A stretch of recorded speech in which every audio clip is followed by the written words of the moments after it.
Mom, my wife, the kids, and my mother-in-law are moving in here. They're crammed into their apartment. It's no use complaining. We've already decided everything. No discussion. Ethan walked into my house that Tuesday like he always did without ringing the doorbell as if he owned the place. I was making coffee when he dropped that bombshell and it hit me like a ton of bricks. I'm 70 years old. I spent 40 of them working as a housekeeper to buy this house, and now my own son tells me that other people are going to live here without even asking if I agree. But what he didn't know was that as he spoke with such arrogance, I was already calculating. I was already thinking. This time Rose Gomez wasn't going to stay quiet, accepting what was convenient for everyone but me. I just stood there with the coffee pot in my hand, watching him pace my living room as if it were his, as if all those years I spent cleaning other people's houses to have my own meant nothing, as if my opinion was an insignificant detail in a decision he had already made without me. "Did you hear me? Mom Martha is already packing. The kids Leo and Chloe are excited because they'll have more space to play. And Olivia can't be alone anymore. She's getting too old, and we can't afford a caregiver. There's plenty of room here, and you live alone." Olivia, my daughter-in-law's mother. A woman I barely knew was now going to live in my house, in my sanctuary, in the place where I had finally found peace after being widowed after raising 5 children, after a lifetime of giving and giving without getting anything in return. A stranger was going to take over my guest room, the space I had worked so hard to furnish with my own savings. "Ethan," I said, keeping my voice calm, even though something inside me was breaking. "This is my house. I bought it. I pay the mortgage." He laughed. He laughed at me as if I'd said something funny. As if a woman my age had no right to an opinion about her own life. That laugh hurt more than any shout, more than any insult. It was a laugh of contempt of superiority from someone who thinks they can decide for others without consequences. "Oh, Mom, don't be so dramatic. It's temporary just until we find something bigger. Besides, having company will do you good. At your age, you shouldn't live alone. What if something happens to you and nobody finds out at my age?" There it was again, that phrase my children used when they wanted to manipulate me. As if turning 70 had made me incompetent. As if my life experience was worthless compared to the hasty decisions of a 40-year-old man who couldn't even provide a decent place for his own family. As if I hadn't proven for 7 decades that I knew how to take care of myself perfectly well. The truth is, I was better off living alone than when I was married. I could watch my favorite shows without anyone changing the channel. I could cook whatever I wanted. I could invite my friends over whenever I felt like it. I had learned to use a smartphone. I had my WhatsApp group with the neighborhood ladies I went for a walk in the park every morning. I didn't need anyone to take care of me. "When are you planning on bringing them?" I asked, and he didn't notice the different tone in my voice. He didn't realize I was no longer the same submissive woman from before. "This Saturday. Martha has everything ready. The kids will use your sewing room. You'll see you're going to love having them around. Olivia will stay in the guest room, and for now we'll sleep in the living room until we get settled." For now. What an obvious lie. I knew Martha well enough to know that once she set foot in here, she would never leave. I knew Ethan well enough to know that his temporary solutions became permanent burdens that I had to bear in silence. I had seen him do the same thing with his older sister when she needed a place to stay for a few days, and ended up living there for 2 years. My sewing room. That space I had turned into my personal sanctuary, where I had my sewing machine, my fabrics, my projects, where I took refuge when I needed peace. Now it was going to be the bedroom for 2 children who were not to blame for anything, but who were going to destroy my tranquility. As he continued to explain how he was going to rearrange my house, how they were going to distribute my spaces, how I was going to adapt to his new normal, I felt something deep move within me. It wasn't anger. It wasn't sadness. It was something more powerful. Determination. A strength I hadn't felt in years when I thought I had lost with age. I had been the mother who always said yes, the one who sacrificed for everyone, the one who put others' needs before her own, the one who worked double shifts so her children could get an education, the one who went years without buying new clothes so she could save up and buy this house. But at 70 years old in my own house with my own rules, I was no longer going to be that woman. "Okay, Ethan," I finally said, and I saw him relax, thinking he had won. "Bring them on Saturday." He smiled, satisfied, gave me a kiss on the forehead, as if I were a good little girl who had obeyed and left, leaving a trail of that cheap cologne he always wore. He left thinking he had solved his problems at my expense, as he had always done. He left believing that his mother was the same woman as always, the one who never complained, the one who always found a way to make things work. But he didn't know that Rose Gomez already had other plans. He didn't know that while he was celebrating his victory, I was already mapping out my strategy. He didn't know that this time, for the first time in 70 years, I was going to play by my own rules. He didn't know he had awakened something in me that had been dormant for far too long. I picked up my phone and dialed the number of Sharon, my friend from the walking group. I needed to talk to someone who would understand, who knew what it meant to fight for your own space after giving everything for others for so long. Sharon, it's Rose. Can you come over early tomorrow? I need to talk to you about something very important. I didn't sleep that night. I stayed awake thinking about every detail, every move I had to make. Ethan thought he knew me, that he knew exactly how I would react. He thought I was the same submissive woman as always, the one who accepted everything without protest. But he was in for the surprise of his life. This time, Rose Gomez was going to show them what she was made of. The next day, I woke up at 5:30 in the morning, like every day since I retired. Unlike what Ethan thinks, my life isn't boring or empty. I have a routine that I like, that gives me peace, that I built for myself after decades of living for others. First, I check my phone. I have messages in the Neighborhood Friends WhatsApp group where Sharon, Tina, and other ladies share good mornings recipes and neighborhood gossip. I also have notifications from Facebook where I see photos of my grandchildren who live far away, the ones who actually value me and send me videos telling me they love me. I got up, showered, and put on my pink tracksuit, the one I bought last month when I went shopping with Sharon. I put on a little makeup, just like my granddaughter taught me over a video call. I like to look good to feel good about myself. At 70, I've learned that taking care of yourself isn't vanity, it's self-respect. I made my breakfast oatmeal with fruit black coffee and my bone health vitamin. I put on my favorite music, those James Taylor songs that take me back to when I was young. I ate peacefully at my table, looking out the window at the little garden I have in the backyard. It's not much, but it's mine. At 7, Sharon arrived, ringing the doorbell. She actually respects my house, not like some people who walk in like it's conquered territory. My friend is 68, a widow like me, and has lived alone in her apartment for 5 years. We met in the park's walking group and have been inseparable ever since. What happened, Rose? You sounded so worried yesterday. I told her everything as I poured coffee. I explained how Ethan had arrived with his decision already made, how he had treated me as if I were a child with no right to an opinion about my own life. Sharon listened with the kind of attention only true friends give those who have lived through similar situations. And what did you say to him? That it was fine, that he should bring them on Saturday. Sharon looked at me surprised. She expected me to tell her about a fight, about yelling, about tears. But I'm not that woman who explodes emotionally anymore. I've learned there are smarter ways to handle things. Rose, are you sure you know what Martha is like? Once she settles in here, she'll never leave. And with Olivia and the kids, your house will turn into chaos. Exactly. Sharon understood the situation better than my own son. She knew what it cost to maintain a home, what it meant to have privacy, how important it was to have your own space after a lifetime of serving others. That's why I have to act fast, I told her. And I saw her eyes light up with curiosity. I explained my plan to her. It wasn't something I'd improvised. It was something I had been considering for months, ever since Ethan started dropping hints about how big my house was for just one person. Ever since Martha started making comments about how nice it would be to live in a house instead of an apartment. Rose, are you serious? Are you really going to do that? Sharon, I'm 70 years old. I've worked my whole life to have something of my own. I'm not going to let anyone, not even my son, take away the peace it cost me so much to achieve. My friend smiled. That smile of complicity that only happens between women who have learned to value themselves after years of prioritizing others.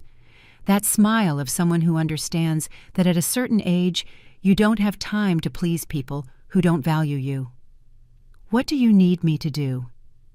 That question confirmed why Sharon was my best friend. She didn't judge me. She didn't tell me I was overreacting. She didn't ask me to think about Ethan's feelings. She simply offered to help. That's how true friendships between mature women are. They support each other without asking too many questions. For now, I just need you to come with me to a few places this week. And if anyone asks, you don't know anything. We had a quiet breakfast while planning the details. Sharon told me her daughter had tried something similar last year, suggesting she move into a smaller house to make it easier to care for her, as if she needed to be cared for, as if they weren't the ones constantly needing financial help. It's incredible how our own children sometimes treat us worse than strangers, she said as we washed the cups. As if giving birth to them gives them the right to decide for us for the rest of our lives. Exactly. That was the reality that many women our age lived in silence. Adult children who made decisions for their mothers without consulting them, who treated them like burdens or available resources to solve their problems, who used motherly love and guilt as tools of manipulation. After breakfast, we went to the park for our daily walk. Our group met at 9 a.m. 8 ladies between 60 and 75 who had discovered the pleasure of exercising and socializing without anyone telling us what to do. Good morning. Rose, how are you this morning? Chloe Fagundes asked me, a 73-year-old woman who had been widowed 2 years ago and radiated incredible energy. Great, Chloe. Ready to walk and enjoy this beautiful day. As we walked along the park trail listening to the other ladies chat about their grandkids, their favorite soap operas, and their weekend plans, I realized how much I would miss this if Ethan got his way. A house full of people meant not being able to go out when I wanted, having to be attentive to others, losing my freedom. During the walk, Tina Chavez told us that her son had suggested she sell her car because she's too old to drive. We were all outraged. Tina drives perfectly. All her papers are in order, and she's more careful than many young people. They just don't understand that we are still people with our own lives, said Tilia Farias, a 65-year-old woman who worked part-time at a boutique. They think turning 60 is synonymous with incompetence. We all nodded. It was a theme that united us, the struggle to maintain our autonomy in a society that constantly tried to take it away. The struggle to prove that being older didn't mean being useless or dependent. After the walk, Sharon and I went to the mall. I needed to buy a few things and also wanted to browse some of my favorite stores. We had lunch at a nice restaurant, took selfies that I uploaded to Facebook, and each bought a new blouse. You know what, Rose? I think your decision is the right one. At our age, we don't have time to live to please others. She was right. At 70, I couldn't afford to waste what was left of my life being unhappy, just to please people who didn't appreciate my sacrifices. I had given enough. I had been the devoted mother, the submissive wife, the responsible employee. Now it was time to be Rose. That afternoon, when I returned home, I sat in my living room and looked at every corner. My television, where I watched my favorite shows. My couch, where I read peacefully. My table, where I ate breakfast looking at the garden. All of that was going to change if I let Ethan get his way. But I wasn't going to let him. This time, Rose Gomez was going to fight for what was hers. On Wednesday morning, while I was having my coffee and checking messages from my WhatsApp group, the doorbell rang. It was Martha. My daughter-in-law arrived with a smile that didn't fool me, that calculated smile she used when she wanted something from me. Good morning, Mom. How are you? Mom. That's what she called me when she needed something. When she didn't need anything, she barely said hello. She was holding a box of donuts as if a $5 gift was enough to soften me up for what was coming. Fine. Martha, come in. Want some coffee? Oh, yes, thank you. I came to talk about the move on Saturday.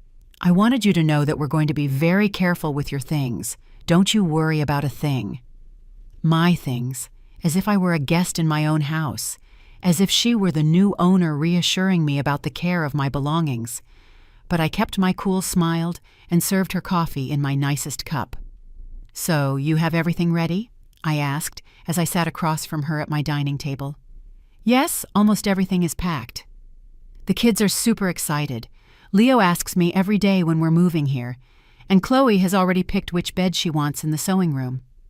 The sewing room, my sacred space. where I had my sewing machine, my fabrics organized by color, my patterns, my half-finished projects, where I spent my afternoons creating beautiful things for myself and my friends. Now it was going to be the bedroom for 2 children who were going to mess everything up. And my mom, Olivia, is very grateful. You know, she can't live alone anymore. She forgets things. Sometimes she doesn't remember to take her medicine. She'll be better cared for here. There was the emotional manipulation, presenting the invasion of my home as an act of charity, as if I were responsible for the well-being of a woman I barely even knew, as if refusing this imposition would make me a cruel and heartless person. And where will you two be sleeping? For now, in the living room on a sofa bed we're bringing. But don't worry, we'll be very tidy. And Ethan already talked to a contact to see if we can get something bigger soon. Soon. Another lie. They had been living in that 2-bedroom apartment for 3 years because they couldn't afford anything better. Ethan worked as a rideshare driver and Martha in a clothing store, both with unstable incomes. They weren't going to get anything bigger. They were going to stay in my house indefinitely. Mom, I also wanted to tell you that we're going to help with the expenses. Don't you worry about that. Help with the expenses. How generous they were going to help pay for the electricity, water, and gas in a house that wasn't theirs, as if they were doing me a favor. As if the fact that 4 more people were living here wouldn't double or triple all the bills. How much are you planning to contribute? The question caught her by surprise. She didn't expect me to be so direct. She shifted uncomfortably in her chair and looked down. Well, we were thinking, whatever we can. You know how tough things are for everyone right now. Of course. Whatever they could. That meant they would give the bare minimum. When they could, if they could. Meanwhile, I would be stuck with all the expenses of supporting a family of 5. Martha, can I ask you something? Yes, of course. Did you two ask me if I wanted you to come live here? The question completely threw her. She got nervous, started fiddling with her napkin, and avoided my gaze. It was obvious they hadn't considered my opinion important in a decision that was going to completely change my life. Well, Mom, it's just that Ethan said you were okay with it, that you thought it would be nice to have company. He told you that?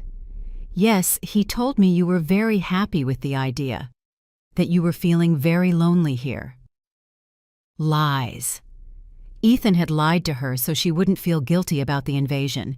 He had told her I was happy with the situation so she could sleep soundly knowing they were using me. Martha, I'm not lonely. I have my friends, my activities, my routine. This house isn't too big for me. It's perfect for me. I saw her face change. For the first time since she arrived, her confidence crumbled. She realized that maybe things weren't as Ethan had told her. But Ethan said a lot of things that aren't true. He told you he asked me if I agreed. He told you we discussed the terms. He told you I accepted voluntarily. Each question was like a slap of reality. Martha was realizing that she had been an accomplice to something that wasn't right, that she had participated in a decision made without considering my feelings. Mom, we thought you didn't think about me at all. You thought about solving your space problem and decided I was the solution. She fell silent. For the first time in 5 years of being my daughter-in-law, Martha was speechless. For the first time, she realized that maybe they had made a mistake. You don't want us to come. What do you think, Martha? Would you want 4 people to show up at your house without asking if you agreed? She didn't answer me. She just sat there, fidgeting with her napkin, processing the reality of the situation. Probably for the first time she put herself in my shoes and realized how unfair this all was. But we've already packed everything. We already talked to the landlord of the apartment. We already told the kids. And there it was, the real reason they couldn't back out. It wasn't because they didn't understand they were wrong, but because they had already burned their bridges. They had already committed to irreversible decisions based on an imposition that should have never happened. Martha, those are problems you created when you decided for me without consulting me. I'm not responsible for the consequences of decisions I didn't make. She stood up from the table. She wasn't smiling anymore. There was no sweetness in her voice. Now she was annoyed because I wasn't cooperating with her plans as expected. "Ethan told me you would agree." Ethan was wrong. "So what are we going to do? We have nowhere to live now. That's something you two need to figure out. I didn't create this problem." She left without saying goodbye, leaving the donuts on the table as a reminder of her failed attempt at manipulation. She left angry but also worried. For the first time she realized that Rose Gomez was not the complacent old woman they had taken for granted. When the door closed, I sat on my couch and took a deep breath. It had been the first battle, and I had won it. Martha already knew things weren't going to be as she expected. Now I had to prepare for when Ethan found out his perfect plan was starting to fall apart. I took out my phone and sent a message to Sharon. It started. Martha came and left with a face you wouldn't believe. The reply came immediately. "Are you okay? Do you need me to come over? I'm perfect. Tomorrow we continue with the plan." For the first time in a long time, I felt powerful. I felt like Rose Gomez, not Ethan's mother or Martha's mother-in-law. I felt like a woman who knew exactly what she was worth and wasn't going to let anyone else decide for her. On Thursday night, Ethan arrived in a rage. He didn't ring the bell, he didn't say hello. He walked straight in with that annoyed face he made when things didn't go his way. I was watching my favorite soap opera peacefully on my couch when he burst into my living room like a hurricane. "What did you say to Martha?" His tone was aggressive, demanding. It wasn't the voice of a concerned son. It was the voice of a man accustomed to the women in his life obeying without question. But I wasn't the old Rose anymore. I told her the truth, that you never asked me if I agreed to you moving in here. "Oh, Mom, are you seriously going to be difficult now? We have everything ready. We already talked to the landlord. The kids already know they're moving. Now you're saying you don't want to." Being difficult. As if defending my right to decide about my own house was an old woman's tantrum. As if my feelings were an annoying obstacle in his perfect plans. "Ethan, sit down. Let's talk like adults." "I don't have time to talk. I have to work early tomorrow, and Saturday is moving day. I just need you to cooperate." "I am not going to cooperate with something I never agreed to." He stood in the middle of my living room, staring at me as if I'd gone crazy. As if a 70-year-old woman didn't have the right to change her mind or defend her own interests. "What's wrong with you? You were never this selfish before." Selfish. There was the word I'd been waiting for, the word he always used when I didn't do what he wanted, as if taking care of myself was a character flaw. Selfish for not wanting my house to be invaded, selfish for wanting to keep my peace and quiet. "You live alone in a 3-bedroom house. We're crammed into a tiny apartment. Any normal mother would be happy to help her son." Any normal mother. Another manipulation tactic. As if there were a manual for what a mother should do, and I was failing to meet my obligations. As if being a mother meant sacrificing my well-being until the day I died. "Ethan, do you have any idea how much it cost me to buy this house? Yes, I know you worked hard, but what's the point of having a big house if you don't share it with your family? The point is so I can live in peace after 70 years of giving everything for others." That answer threw him off. He didn't expect me to be so direct, to put my needs before his. He expected tears begging guilt. He didn't expect determination. "Mom, we are your family. Family is supposed to help each other. When was the last time you helped me, Ethan?" The question left him speechless. He just stood there searching his memory for any recent time he had done something for me without me asking. He couldn't find one because it didn't exist. I come to see you often." "You come when you need something. When you have money problems, when you need me to babysit the kids, when you want me to cook for some party. When was the last time you came just to see how I was doing?" He didn't answer because he knew I was right. Our visits always had an agenda. There was always something he needed from me. "Besides," I continued, "if we were really family like you say, you would have asked for my opinion before making this decision. But I thought you would agree. You've always been there for us." "Exactly. I've always been there. I've always said yes. I've always put your needs before mine. Don't you think it's time someone thought about Rose Gomez?"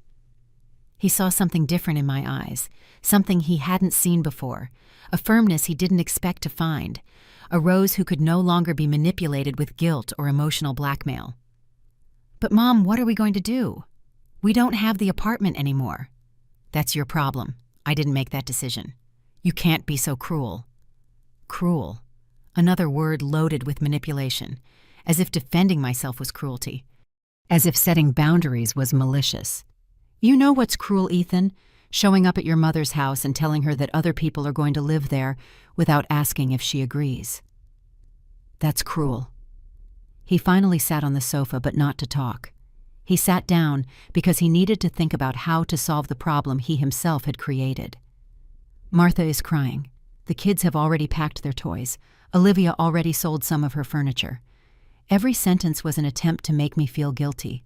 Every detail was emotional pressure to make me give in. But it didn't work on me anymore. "All of that happened because you made decisions based on something you never confirmed with me. You're seriously not going to let us come? You are not coming." The answer was sharp, final. There was no room for negotiation, no space for pleading. For the first time in my life, I had set a firm boundary with my son.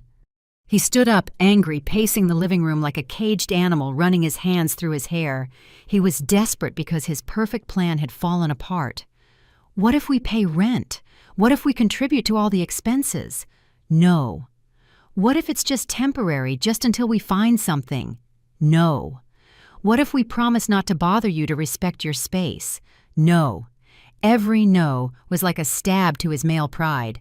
He wasn't used to women telling him no, especially not his mother. "I don't understand what's wrong with you. You used to be different." "I used to be a woman who didn't know her own worth. Now I'm a woman who does." He left, slamming the door, shouting that I was selfish, that he couldn't believe his own mother could be so heartless. He left, promising he would come back to make me see reason. But it was too late. Rose Gomez had made a decision, and there was no turning back. That night I went to bed feeling calm for the first time in days. I had confronted Ethan and I had won. I had set boundaries and I had defended them. I had defended myself. For the first time in 70 years, I felt truly free. On Friday morning, I woke up with a strange feeling in my chest. It wasn't nervousness. It wasn't fear. It was excitement. For the first time in years, I felt completely in charge of my own decisions, and that gave me an energy I hadn't felt in a long time. After my morning routine, I called Sharon.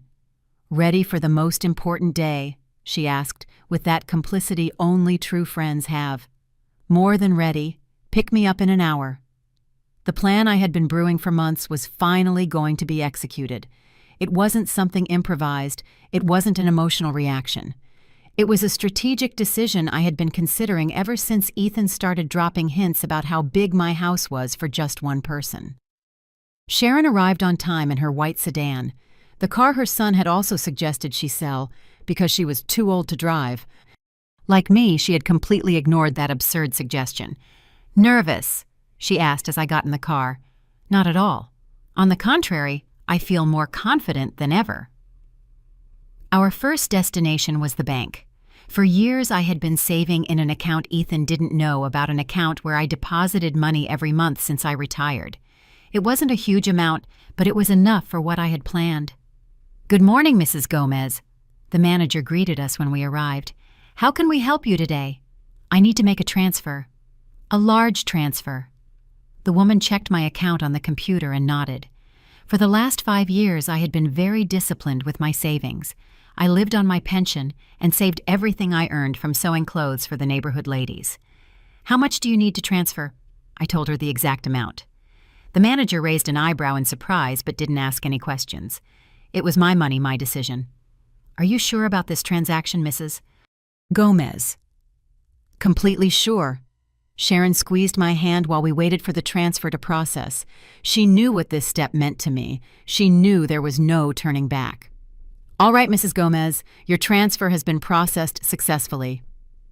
We left the bank and went straight to our second stop, the real estate office. Mr. Raymond Fields, a man in his 50s who had been helping me for the past few weeks, greeted us with a smile. "Mrs. Gomez, how are you? Ready to sign?" "More than ready, Mr. Fields." I sat across from his desk while he prepared all the documents. Sharon stayed by my side, witnessing one of the most important moments of my life. "Are you absolutely sure about this decision?" he asked. Once we sign, there's no way to cancel the transaction. Mr. Fields, I'm 70 years old. I've made very few truly important decisions in my life because I was always thinking about others. This is my decision, and I am completely sure. I signed each document with a steady hand. My name, Rose Gomez, appeared on every page as the sole person responsible for that transaction.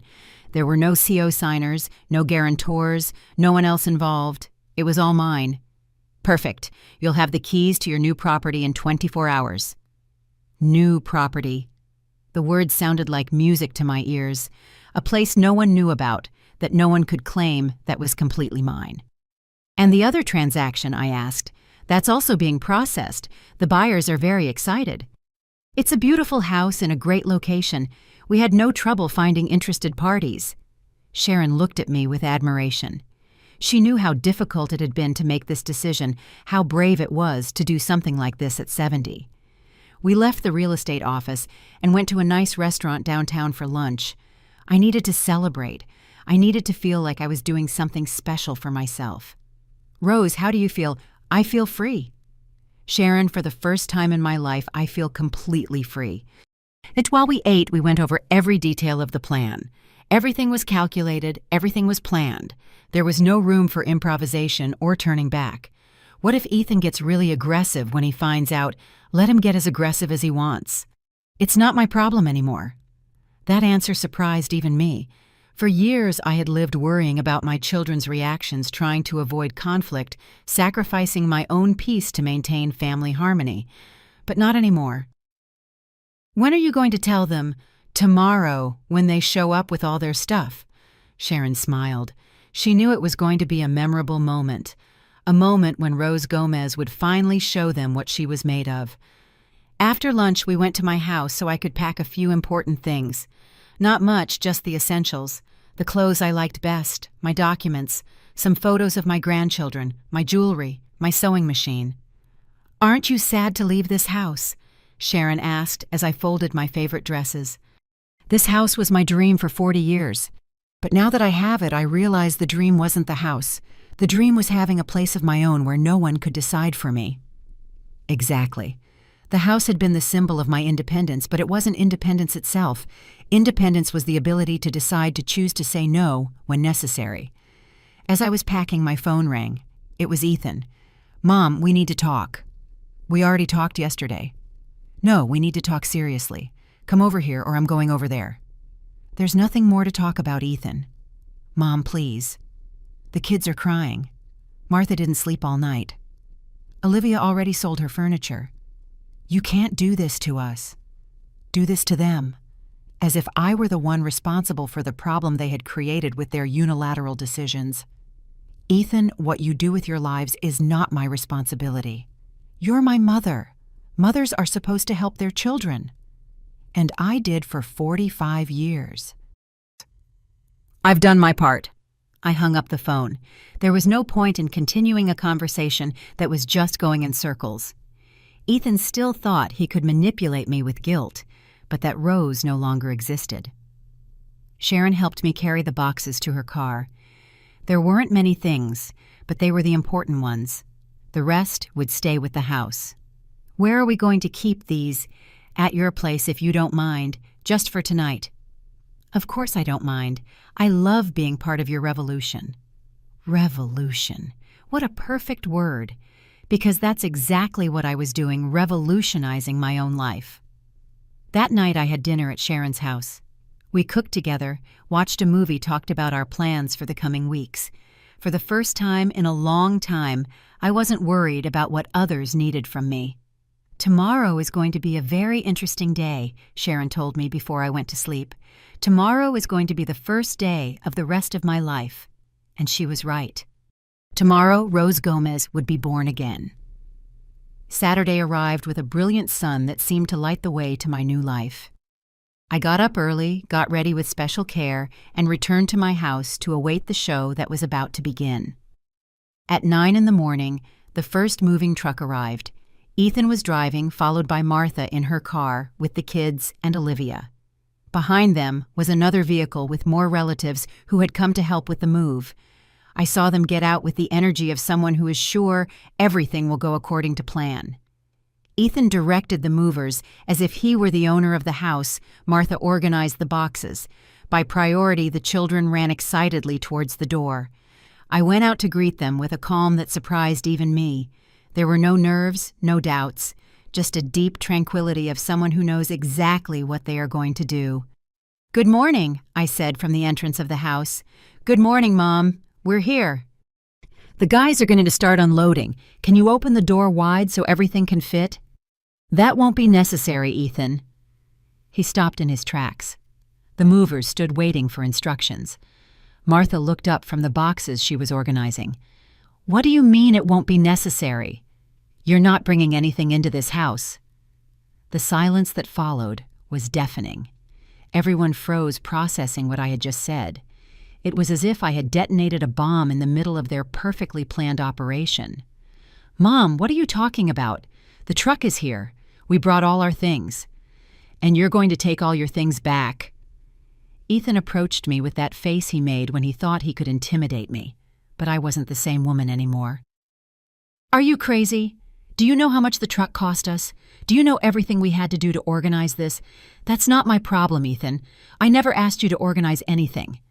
Martha approached with the children holding her hands. Leo and Chloe looked at me confused, not understanding why Grandma wouldn't let them into what was supposed to be their new house. "Mom, what's going on? The kids want to see their rooms." "There are no rooms for you here, Martha." Olivia, who had remained silent in the car until that moment, got out leaning on her cane. She was a 75-year-old woman, thin and frail, who obviously had no idea what was happening. "Where is my room?" she asked in a weak voice. "There is no room for you here, ma'am." I answered respectfully but firmly. It was as if I had slapped the entire family. Ethan turned red with anger. Martha started to cry. The children clung to their mother, scared. "Mom, you can't do this to us. We have nowhere else to live." "That is a problem you created when you made decisions without consulting me." "But we're your family." "A family that doesn't respect me isn't a family. It's people who use me." The movers were still standing by the truck waiting for orders. The situation was becoming uncomfortable for everyone present. "Sir," one of the movers asked Ethan, "do we unload the things or not?" "Of course you unload them. She's my mother. She'll get over her tantrum." "I'm not getting over anything," I said, addressing the workers directly. "This is my house, I pay the mortgage, and I decide who comes in. You are not unloading anything."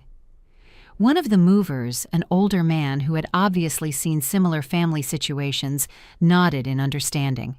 "We're sorry, sir, but if the lady says it's her house and she doesn't want us to unload, there's nothing we can do." Ethan completely lost control. He started shouting that I was crazy, that he couldn't believe his own mother was so cruel, that he was going to prove I wasn't in my right mind. "I'm going to talk to a lawyer. I'm going to prove you're senile and can't make decisions." "Perfect, Ethan, do that. In the meantime, get your truck out of my driveway." Martha approached me, her eyes full of tears, holding Chloe, who had started to cry. "Mom, please think about the children. It's not their fault." "Where are we going to sleep tonight?" It was the last attempt at emotional manipulation, using the children as a shield, as if I were responsible for their parents' irresponsible decisions. The children aren't to blame, but neither am I. Their parents should have thought about them before making decisions without a plan B. "You can't be so heartless," Ethan shouted. "Heartless, you know what's heartless, Ethan. Showing up at your mother's house and telling her other people are going to live there without asking if she agrees. That's heartless." The argument was attracting the neighbors' attention. Mrs. Carmen from next door had come out to water her plants, but she was obviously listening to everything. Mr. Julio was peeking through his window, not hiding his curiosity at all. "Mom, please let's talk inside. You're making a scene." "There's nothing to talk about inside, because you are not coming in." Just then, Sharon arrived in her car. She had planned to come to give me moral support during this difficult moment. She got out and walked towards us with that dignity that characterized women of our generation. "Good morning, Rose. Is everything all right?" "Everything is perfectly fine, Sharon. They were just leaving." Ethan looked at her with contempt. He had always thought my friends put strange ideas in my head, as if I weren't capable of thinking for myself. "You're also to blame for this," he said to Sharon. "You probably put these crazy ideas in her head." "Young man," Sharon replied with impressive calm, "your mother doesn't need anyone to put ideas in her head. She is an intelligent woman who knows perfectly well what she's doing." "This isn't over," Ethan shouted as he led his family back to the cars. "I'll be back with a lawyer." "I'll prove you're not in your right mind." "When you come back with your lawyer," I shouted as he walked away, "make sure you also bring the documents that prove this house is yours, because I have all of mine." They left as they had arrived, but with the boxes still in the truck and with a humiliation they had never experienced. They left knowing that Rose Gomez was no longer the woman they thought they knew. When the last car disappeared around the corner, Sharon hugged me. "How do you feel?" "I feel free, Sharon. For the first time in 70 years, I feel completely free." And it was true. I had stood up to my family. I had set boundaries. I had defended my rights. I had shown that Rose Gomez was much stronger than everyone thought. But this was only the beginning. The best was yet to come. All Saturday afternoon, my phone didn't stop ringing. Calls from Ethan, texts from Martha, even calls from relatives I didn't even know had my number, all with the same goal, to make me change my mind. The first call was from my sister Tina, who lives out of state and had obviously received a very distorted version of the events. "Rose, is it true you kicked Ethan and his family out? What's wrong with you? That boy is desperate." "Tina, I didn't kick anyone out. I simply didn't allow them to enter my house without my permission." "But he's your son, Rose. Sons can always count on their mothers." "Sons can count on their mothers, but they can't decide for them." My sister didn't understand. For her, like for many women of our generation, being a mother meant being eternally available to solve her children's problems regardless of the personal cost. Where are they going to live? Where are the children going to sleep tonight? That's something Ethan needs to solve. He created this problem. "Rose, don't be so harsh. Help them even if it's just temporarily." "No." "Tina, I've helped enough for 45 years. I hung up and turned off my phone. There was no point in listening to the same arguments over and over. The entire family had decided I was the villain of the story, the cruel mother who had abandoned her son in his time of need. Sharon stayed with me all afternoon. We cooked together, watched TV, talked about everything except the family drama. I needed normalcy. I needed to remember that there was a world beyond Ethan's problems. But at 7 in the evening, everything changed. They arrived again, but this time they weren't alone. Ethan brought John Chavez, his godfather, a 60-year-old man who had always acted as a mediator in family conflicts. "Good evening, Rose." John greeted me with that deliberate voice he used when he wanted to sound wise. "Can we come in and talk?" "Good evening, John." "Of course, come in." They entered my living room as if it were a diplomatic negotiation. John sat on the main sofa. Ethan remained standing, clearly annoyed, but trying to control himself in front of his godfather. "Rose, Ethan told me what happened. I think there's been a misunderstanding." "There's no misunderstanding, John. Ethan decided his family was going to live in my house without consulting me. I decided they would not. But Rose understands the situation. The boy is desperate. He doesn't have the apartment anymore. He's already spent money on the moving truck. The kids have nowhere to sleep. Those are all consequences of decisions he made without consulting me." John sighed as if he were dealing with a spoiled child. It was the same patronizing attitude I had seen my whole life, older men trying to explain to women what their duty was. "Rose, I know you feel offended because they didn't ask you, but now we need to think about practical solutions. The practical solution is for them to find another place to live. And in the meantime, you're going to leave them on the street." "I'm not leaving them anywhere. They put themselves in this situation." Ethan couldn't take it anymore and exploded. "That's enough. You can't be so selfish. We are your family." "Ethan," John interrupted him, "let me talk to your mother." He turned to me with that condescension I hated so much. "Rose, I understand you're upset, but think about the children. Think about Olivia, who is an elderly woman who needs care. Are you really going to let them sleep in the car? The emotional manipulation was now coming from someone with more experience, someone who knew exactly which buttons to push to make me feel guilty. John, neither the children nor Olivia are sleeping in the car. They are at Martha's parents' house. Ethan is exaggerating the situation to make me feel bad. He fell silent. He didn't expect me to be so well informed about the real situation. Besides, I continued, if they were really so worried about the children and Olivia, they would have planned better before making irreversible decisions. Rose, don't be resentful. The boy made a mistake, but he's sorry now. I looked at Ethan. There wasn't a hint of remorse on his face. There was only frustration that his plans hadn't worked. Are you sorry, Ethan? Are you sorry for not consulting me? Mom, I thought you would agree. That's not the question. I'm asking if you regret not consulting me. He remained silent. He couldn't admit he was wrong because that would mean accepting that I had rights he had ignored. The problem isn't whether you thought I would agree. The problem is that you made a decision about my life without including me in the conversation. John tried another strategy. Rose, what do you need to reconsider? Do you want them to pay rent? Do you want to set specific rules? I don't want anything, John. I just want them to respect my decision. And what is your final decision? That they are not going to live in my house. Ethan stood up furious. Fine, I get it. You'd rather live alone in your big house than help your own family. I'd rather live with dignity than be a slave in my own house. No one was going to make you a slave. No. Who was going to cook for 5 more people? Who was going to clean up after you? Who was going to take care of Olivia when she got sick? Who was going to pay the electricity, water, and gas that 5 more people would consume? He didn't answer because he knew the answer was me. Rose Gomez was going to carry the entire burden while they sorted out their lives. Besides, I added, if it were really temporary, like you said, you could rent a small place for a few months, but we know it's not temporary. We know that once you're here, you would never leave. John realized he had lost. There was no argument he could use to convince me, because all my points were valid. Rose, I hope you don't regret this decision. I've regretted not making decisions for years.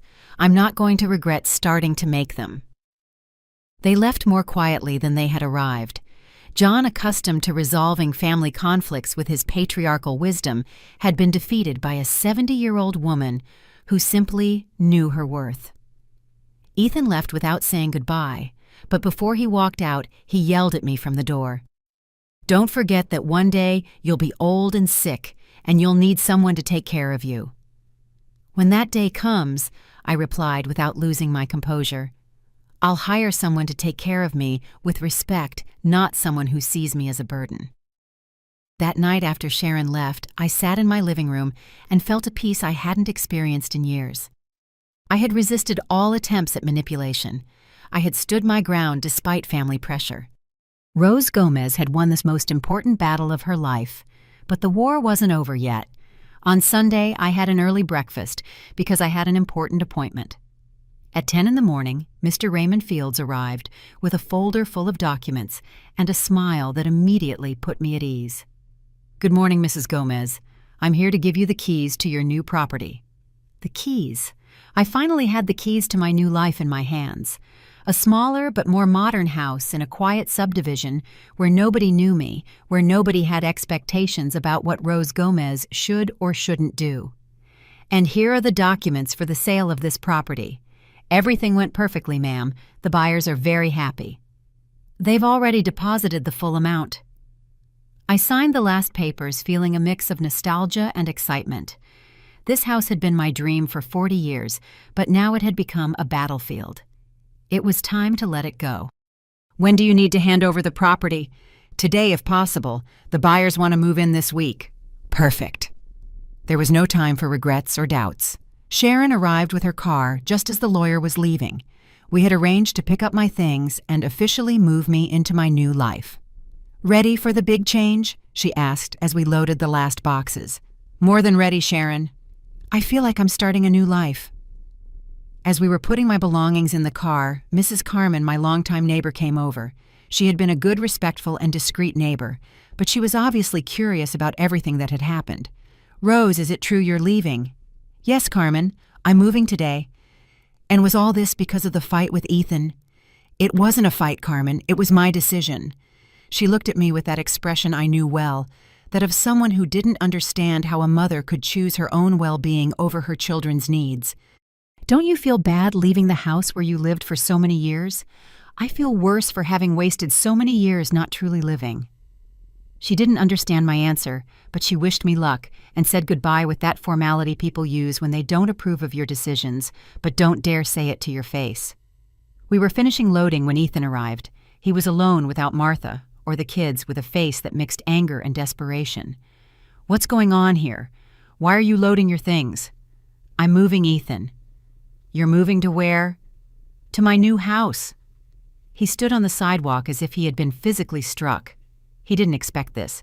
He expected that after a few days of my tantrum, I would give in and open the doors of my house to them. You bought another house with what money? With my money, Ethan. The money I saved for years. And this house, I sold it. The impact was immediate. He turned pale, started to tremble, and had to lean on the car to keep from falling. You sold the house. You sold our house. I sold my house, Ethan. It was never ours. But it was the family house. It was where we were going to raise the grandkids. It was our inheritance. There was the truth.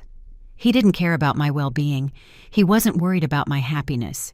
He was hurt about losing the inheritance he had already taken for granted. Your inheritance is the education I gave you, the values I taught you, the opportunities I gave you to become a man. I bought this house for myself. Mom, you can't do this. Undo the sale. Talk to the buyers. It's already done, Ethan. The documents are signed. The money is in the bank.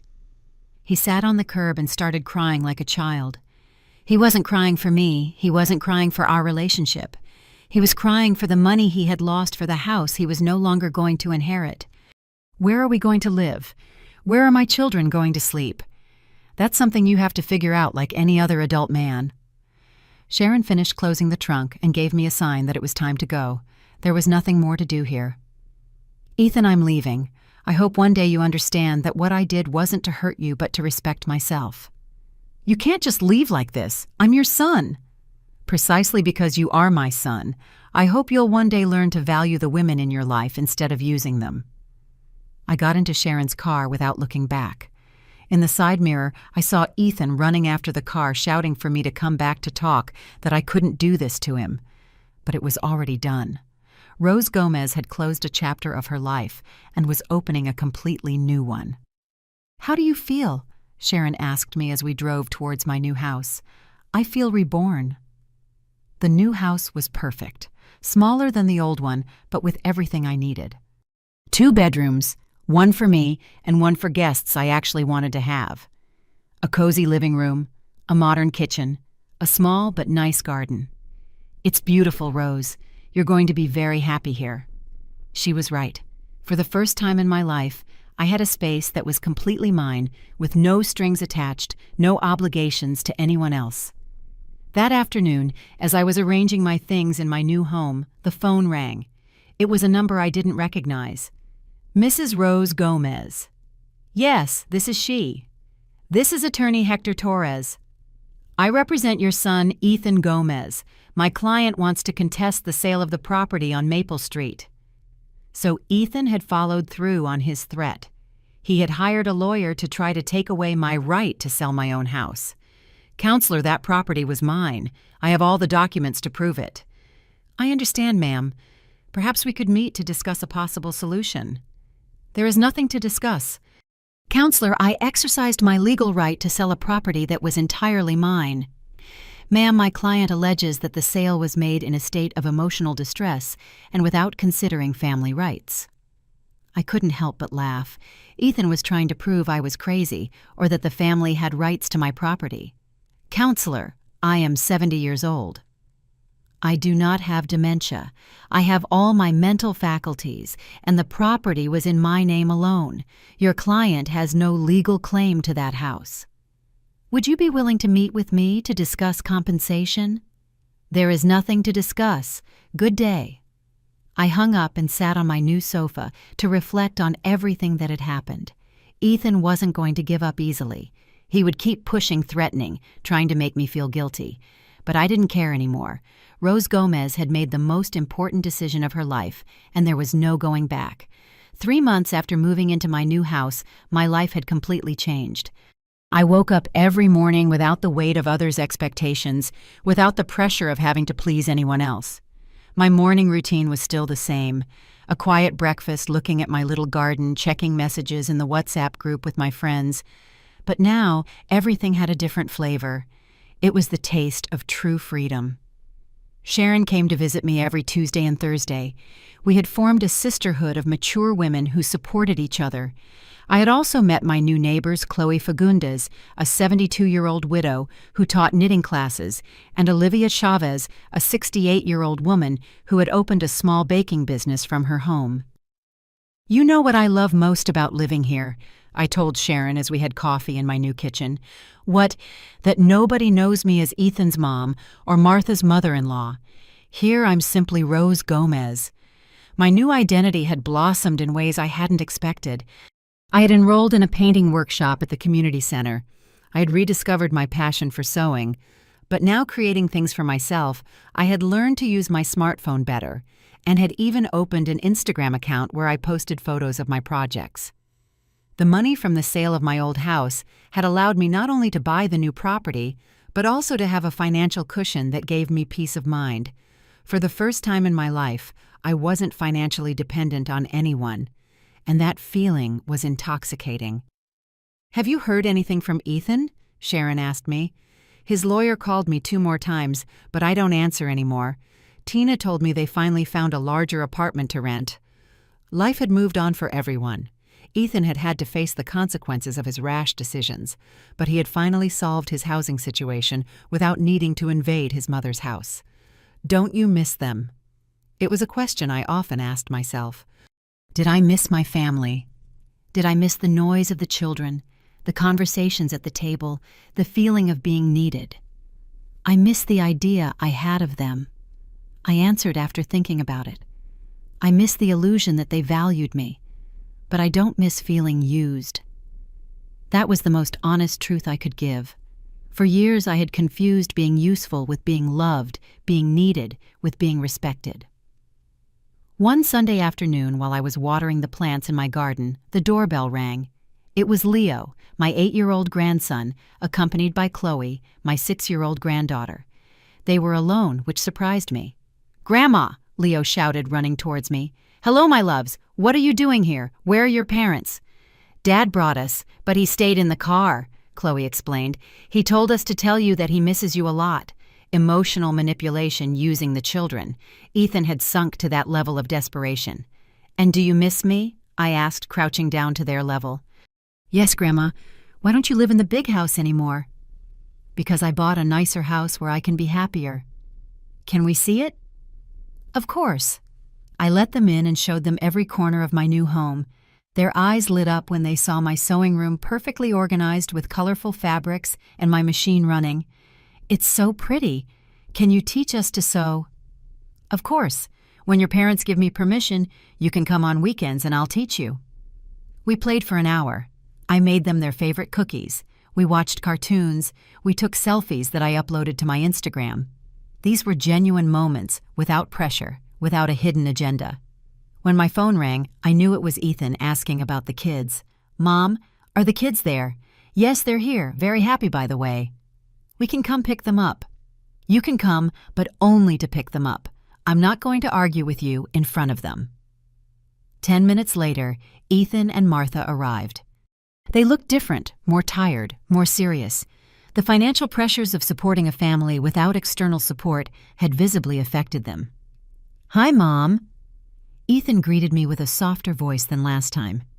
"Hello, Ethan." The children were very well behaved. Martha barely greeted me.